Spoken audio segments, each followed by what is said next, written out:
बार देवताओं में चर्चा हो रही थी। चर्चा का विषय था मनुष्य की हर मनोकामनाओं को पूरा करने वाली गुप्त चमत्कारी शक्तियों को कहाँ छुपाया जाए। सभी देवताओं में इस पर बहुत वाद विवाद हुआ।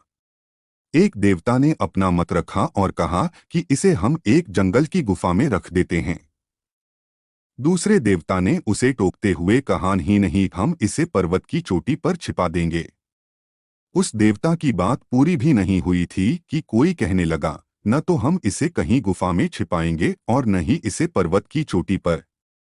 हम इसे समुद्र की गहराइयों में छिपा देते हैं। यही स्थान इसके लिए सबसे उपयुक्त रहेगा। सबकी राय खत्म हो जाने के बाद एक बुद्धिमान देवता ने कहा, क्यों न हम मानव की चमत्कारिक शक्तियों को मानव मन की गहराइयों में छिपा दें। चूंकि बचपन से ही उसका मन इधर उधर दौड़ता रहता है, मनुष्य कभी कल्पना भी नहीं कर सकेगा कि ऐसी अद्भुत और विलक्षण शक्तियां उसके भीतर छिपी हो सकती हैं और वह इन्हें बाहरी जगत में खोजता रहेगा। इन बहुमूल्य शक्तियों को हम उसके मन की निचली तह में छिपा देंगे। बाकी सभी देवता भी इस प्रस्ताव पर सहमत हो गए और ऐसा ही किया गया। मनुष्य के भीतर ही चमत्कारी शक्तियों का भंडार छुपा दिया गया। इसलिए कहा जाता है कि मानव मन में अद्भुत शक्तियां निहित हैं।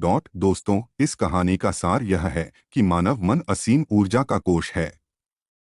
इंसान जो भी चाहे वह हासिल कर सकता है।